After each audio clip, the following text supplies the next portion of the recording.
What's up everyone, it's Bucky. Welcome to your 5th Python tutorial. And in this tutorial I'm going to be teaching you guys how to actually make programs that you can actually save and execute and treat them like a regular program. Now the thing that we were using right now, idle, is just the interface, and it's pretty cool for testing out things. But the only problem with this is anytime we build a program and we exit this, it's lost and we can never get it again.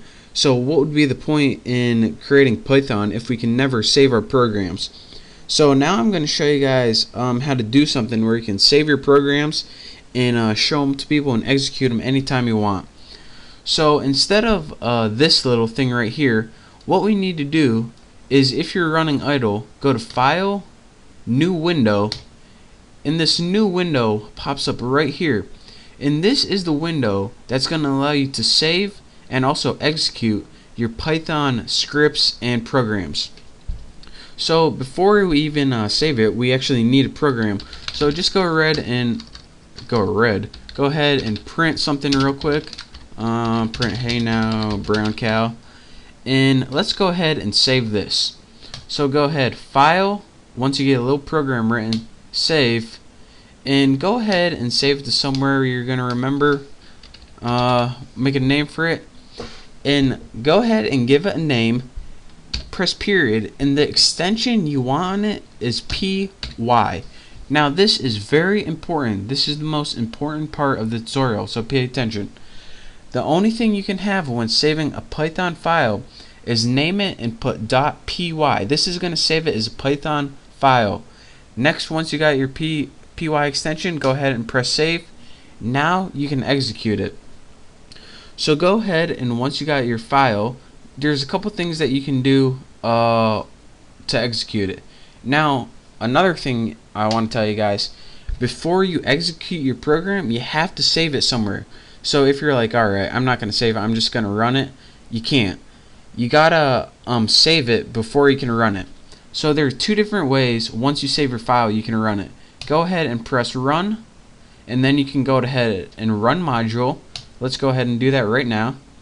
And as you can see, your little idle pops up and it runs it for you. Another thing that you can do is just press F5 on your keyboard, and same thing. Not too exciting, but just a little tidbit of information. So again, well, let me just move on to the next thing.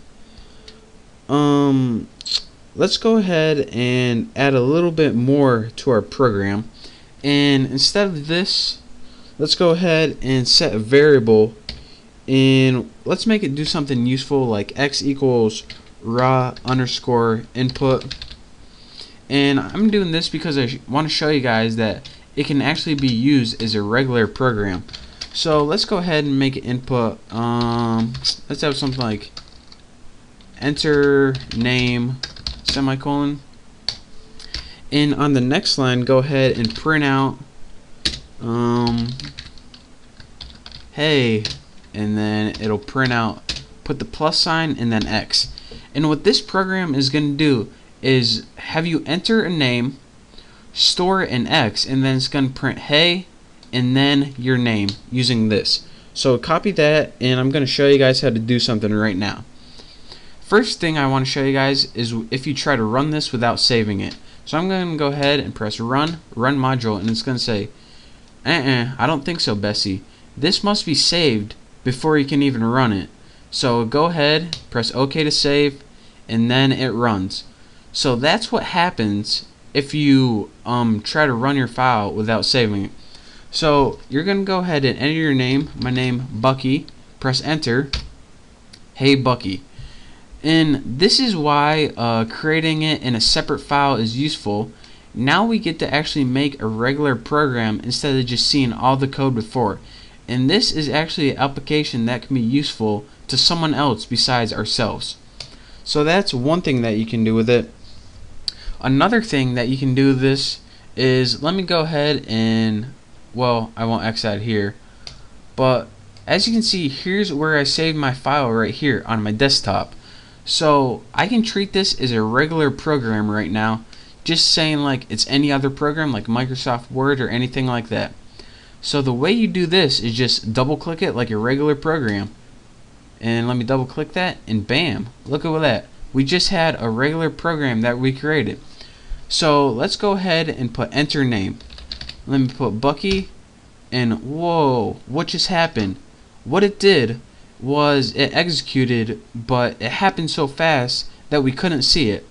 And I'll tell you guys why. Because what this program does is, and this is gonna, I'm not just telling you that you, hold on, let me get my thoughts together. I'm not just telling you guys this for fun. You guys actually gonna need to know this. What this program is doing is it runs this, and then it runs this, and once it gets done running and everything, it's like, alright, I did my job, see ya, I'm leaving. It did exactly what we tell it to, but not what we wanted it to.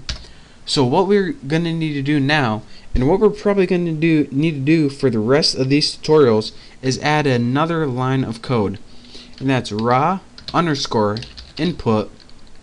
Now in your parameters, we got to give them a prompt. Press enter. And what this is going to do, let's go ahead and remember, save it. And what this is going to do right here, once I put these around, now I got to save it again. Oh, so much work, so little time. Now what this line of code is going to do is it's going to allow us to actually see the output on our screen and see what we created instead of just running the code and disappearing. So again, this creates the program, and this allows you to actually see what's going on.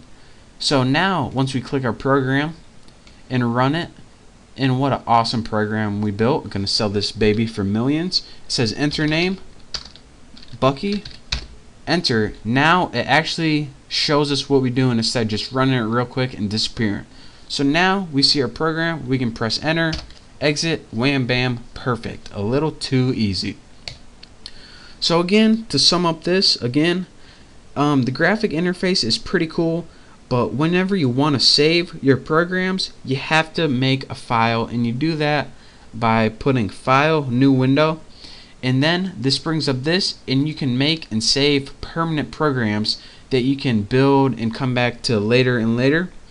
What this did right here is pretty much allowed you to enter a variable, set it to X. This is just a print statement, and this last line right here is, I'm just showing it to you guys because instead of just having a program that runs and disappears, this line we're going to be using it a lot from now on, especially since we have permanent programs now, to actually see what's going on instead of just running the program and disappearing before we can even tell what's going on. So that is how you do that, and that is your quick tutorial on how to save and run programs. If you have any questions, then just leave it in the comment box and I'll try to answer, or hopefully someone else can answer for you if I don't get to it. So again, thank you guys for watching. Follow everything I did on once you learn how to save and execute programs from your text editor, what I just showed you, you're ready to move on to the next tutorial. So again, thank you guys for watching, and I will see you next time.